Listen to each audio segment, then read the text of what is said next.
What if I told you that not every Israelite was considered a Jew, and not every Jew can claim descent from all the tribes of Israel?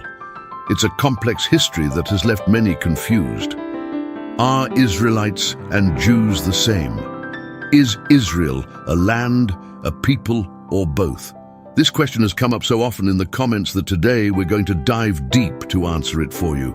These terms, Jews, Israelites, and Israel, seem interchangeable at first, but each one carries unique meanings and histories that shift how we understand the Bible and God's unfolding covenant. Today, we'll journey through the lives of the patriarchs, from Jacob, the man later known as Israel, to the 12 tribes he fathered, and the divided kingdoms that eventually emerged. We'll look at the exile and return of the Jewish people, and finally, the rebirth of Israel as a modern nation. But before we get started, I want to thank each one of you for watching, sharing, and subscribing to Deep Bible Stories. So if you've ever wondered about these terms, if you've been curious about the differences between Jews, Israelites, and the meaning of Israel, this video is for you. Make sure to stay till the end to get the full picture of how God's covenant stretches across these identities. Ready to explore? Let's dive in and see how these names reveal the intricate, timeless relationship between God and His people. To truly understand these identities, we need to go back to where it all began, with Abraham, the father of faith. God called Abraham from his home in Ur to journey to a new land, promising him descendants as numerous as the stars, and establishing a covenant that would pass down to his son Isaac, and then to Isaac's son Jacob. Jacob is the key to understanding the term Israelite, because Jacob, whose name was later changed to Israel, became the father of the 12 tribes. In Genesis 32, Jacob wrestles with an angel, and in that pivotal moment, God gives him a new name, Israel, meaning one who struggles with God. From that point on, his descendants are known as the Israelites, the people of Israel, named after their forefather.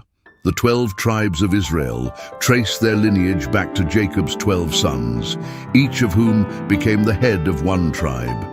This tribal identity as Israelites signified their inclusion in God's covenant and promises, set apart as His chosen people. Here's where it gets interesting. At this stage, they're all called Israelites because they're descended from Israel, Jacob. But this identity was shared by all 12 tribes, not just the tribe of Judah. The term Jew would come later, and initially, it only referred to people from the tribe of Judah, one of the 12 tribes.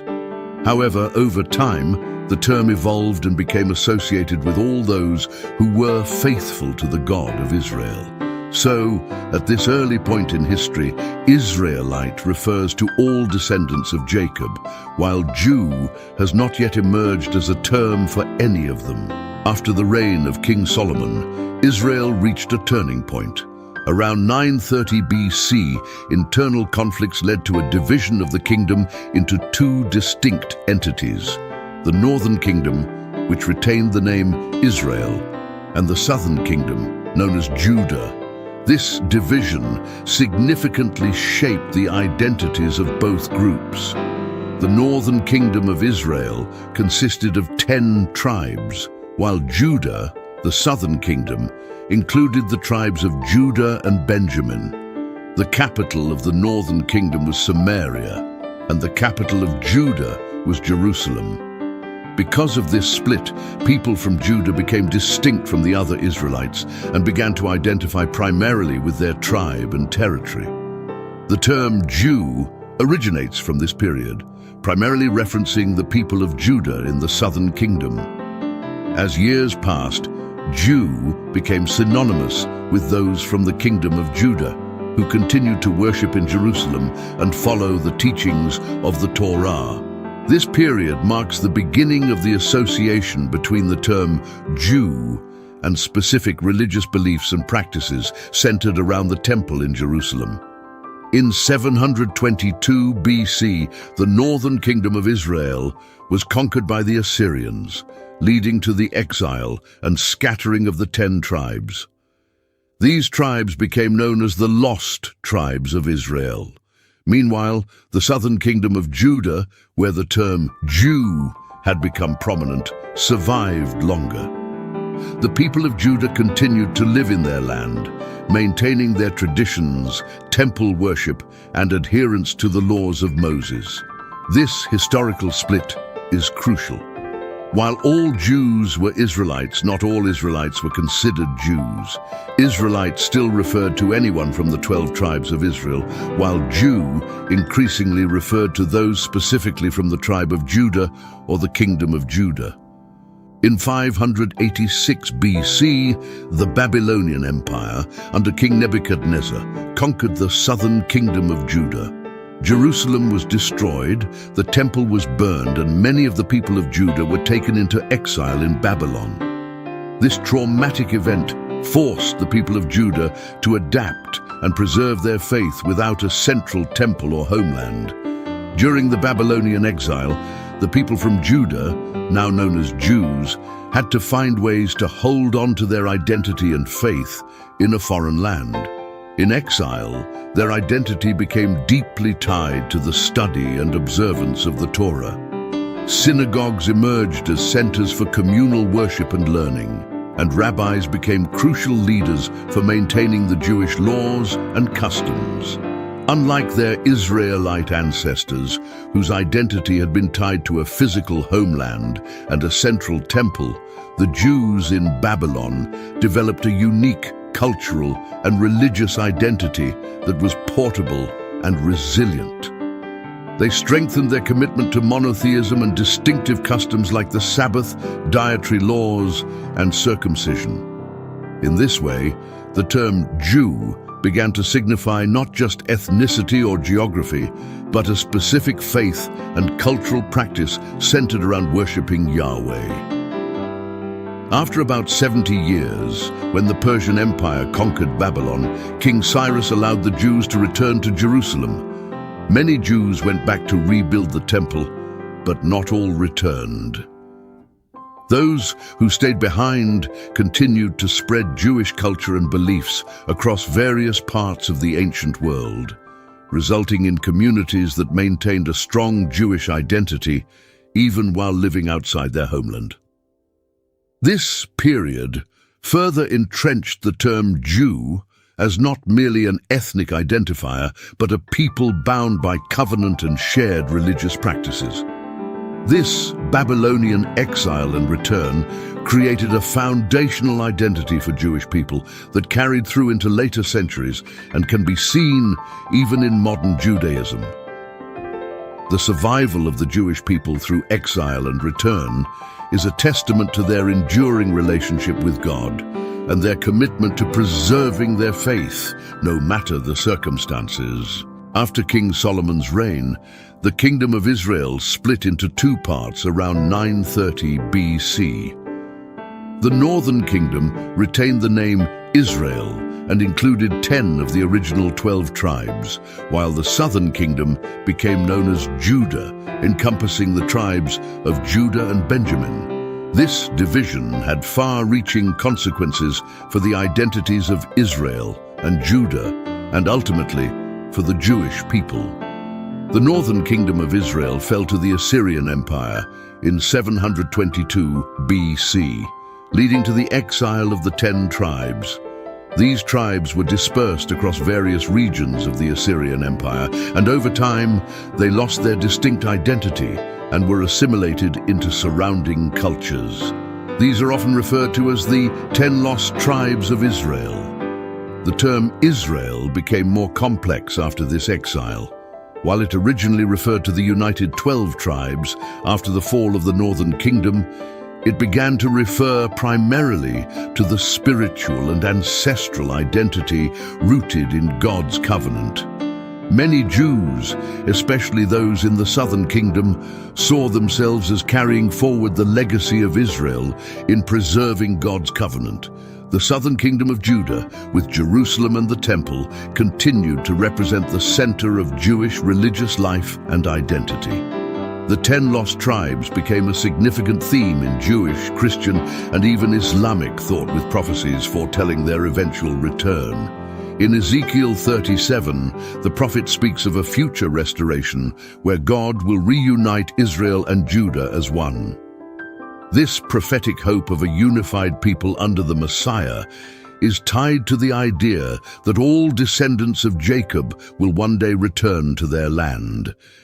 The stories of the 10 lost tribes give rise to themes of restoration and redemption in Jewish tradition, symbolizing the hope of bringing all Israelites back to God's covenant. The idea of a reunified Israel has influenced Jewish identity, where Israel refers not only to the historic people, but also to the future, united people of God. The distinction between Israel and Judah, then, reveals a dual layer in Jewish identity. It is both a present reality, seen in the identity of Jewish people today, and a future hope, where the covenant with God reaches its full fulfillment. In 586 BC, the southern kingdom of Judah fell to the Babylonians, resulting in the destruction of the temple in Jerusalem and the exile of many people from the land. Unlike the 10 tribes of the northern kingdom, the exiled people of Judah maintained a stronger cultural and religious identity as they continued to preserve their laws, customs, and traditions. During this time in exile, the identity of the Jewish people began to center around the tribe of Judah, the lineage of King David, and the covenantal promise.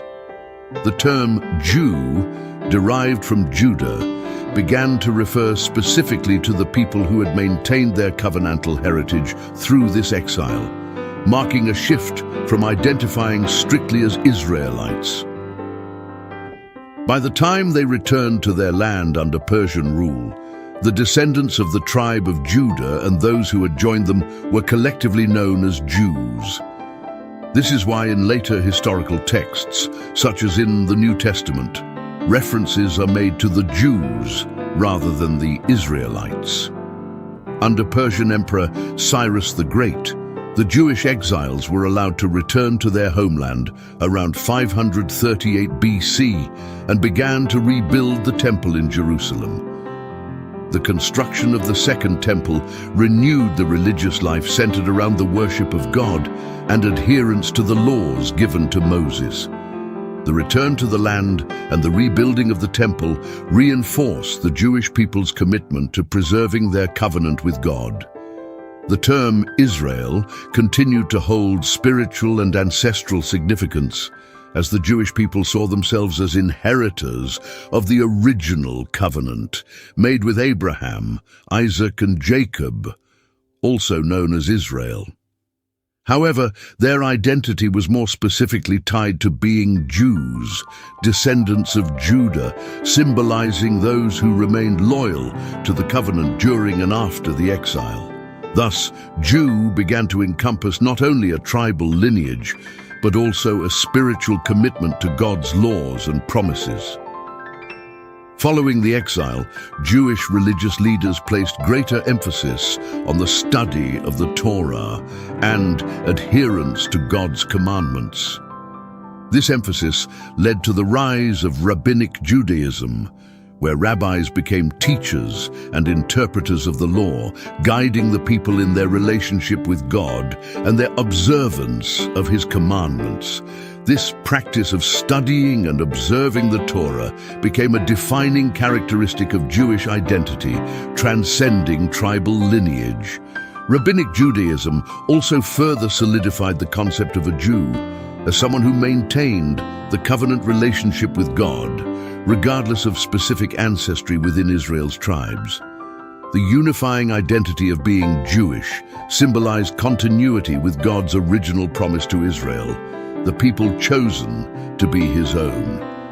As the covenantal people, the Jews carried forward the legacy of the 12 tribes, even though much of Israel's original tribal identity had been lost. In today's world, Jewish can refer to a broad identity that encompasses religious beliefs, cultural practices, and a shared heritage rooted in the covenantal history of Israel. A Jewish person may follow the religious teachings of Judaism, identifying closely with the covenantal laws given through Moses and celebrated in synagogues around the world. But Jewish identity is also cultural, linking those with a shared heritage from ancient Israel, even if they no longer observe Jewish religious practices strictly. In Jewish communities, this heritage can include language such as Hebrew, Yiddish, or Ladino, customs from holidays like Passover and Hanukkah, and rituals passed down through generations. To be Jewish today means to belong to a people who trace their roots to the Israelites, specifically the descendants of Judah, Benjamin, and Levi, who preserved their heritage through centuries of diaspora. Whether through religious observance, cultural expression, or lineage, being Jewish carries an enduring connection to the original covenant made with the God of Israel. The formation of the State of Israel in 1948 introduced a new dimension to the identity of the Jewish people. Following centuries of persecution and displacement, the Jewish people sought a homeland where they could preserve their culture and religion without fear of oppression. Israel became that homeland, but the definition of Israeli was then born as a separate national identity, distinct from Jewish. Today, Israeli refers to citizenship within the modern nation-state of Israel, a country with a Jewish majority. Not all Israelis are Jewish. Israel is home to diverse ethnic groups, including Arab Muslims, Christians, Druze, and Bedouins. Thus, while all Jews can identify with Israel as their historical and spiritual homeland, not all Israelis identify religiously or culturally as Jewish. This distinction between Jewish and Israeli highlights the complex layering of identity within the modern state. To be Jewish is to belong to a people with an ancient covenant and cultural history, whether or not one resides in Israel. Being Israeli, however, is a national identity that includes people from various religious and ethnic backgrounds within the modern political state of Israel. Throughout the Bible, we see God making promises to the people of Israel, promises that form the foundation of their identity as a covenant people. This covenant started with Abraham, extended through Isaac and Jacob, and continued with the 12 tribes of Israel, forming a nation chosen by God for his purposes. From Abraham's call to leave his homeland to the giving of the law at Sinai, Israel's legacy has always pointed back to a relationship with God built on obedience, faith, and promise. Even as Israel faced challenges, disobedience, and exile, God's covenant remained constant. Prophets like Isaiah, Jeremiah, and Ezekiel spoke of a future hope where God would gather Israel from the corners of the earth, promising restoration and renewal. This eternal covenant is the bedrock of Jewish identity and heritage, serving as a reminder of God's unwavering commitment to his people. For believers today, the existence of Israel holds significant prophetic importance. Biblical prophecies speak of Israel as central to God's ultimate plan for the world, a role culminating in the Messianic age. Scriptures like Zechariah 12:10 and Ezekiel 36-37 foretell a time when the Jewish people will fully turn to God, recognizing his Messiah, and when Israel will be spiritually and physically restored. In Matthew 24, Jesus himself mentions Israel and Jerusalem as focal points for the end times events, highlighting the prophetic significance of Israel as the epicenter of God's work in the world. These prophecies have implications not just for Israel, but for all nations, emphasizing that God's covenant people will play a leading role in the redemption and restoration of creation. While Israel is central to the biblical story, the prophets also foretold that God's blessing would extend to all nations. In Isaiah 49:6, God declares that his servant, the Messiah, would be a light to the Gentiles, bringing salvation to the ends of the earth. This promise was fulfilled in Jesus, through whom the covenant blessings extended beyond Israel to every nation. Through Jesus, both Jews and Gentiles are invited into a new covenant, a spiritual family united in faith. Yet, Israel's unique calling remains. The Apostle Paul in Romans 11 explains that God has not abandoned his promises to Israel. Rather, Israel's restoration is part of God's grand plan to bring all people to himself. Paul's analogy of Gentiles being grafted into the olive tree of Israel highlights this shared inheritance while respecting Israel's foundational role in the divine plan. From the beginning, Israel's calling was not only to be a chosen people, but to serve as a conduit for God's blessing to all nations. God's words to Abraham in Genesis 12:3, "All peoples on earth will be blessed through you," reveal his intention for Israel to impact the world. Through Israel, God revealed his law, his prophets, and ultimately the Messiah. The message of salvation that emerged from Israel has changed the course of history, shaping cultures and bringing hope to countless generations. Israel's legacy is a testament to God's faithfulness, his enduring promises, and his commitment to bless humanity through a people set apart. For believers, recognizing Israel's role in God's plan is both humbling and inspiring, reminding us of our own place in a story that spans generations. The people of Israel are a living symbol of faith, resilience, and God's enduring promises. In them, we see a story that transcends borders, languages, and time, a narrative woven with divine purpose that brings us all closer to the heart of God's story. For every believer, Israel's role is a reminder of God's steadfast promises and his divine plan that includes every nation. As we reflect on the distinctions and connections between these identities, we're invited to see the bigger picture of God's work in the world. A story in which we all have a role, united in the faith and hope that began with God's promise to Abraham. If you found value in this deep dive into the origins and identity of Israel, don't forget to like this video and share it. And if you're curious about other ancient nations or the prophecies surrounding Israel, leave us a comment. Your engagement helps us continue creating videos that explore the mysteries and promises of the Bible. And remember to subscribe to Deep Bible Stories for more insights into God's Word. Thank you for being part of this journey with us, and may we all be inspired to walk faithfully in God's enduring story.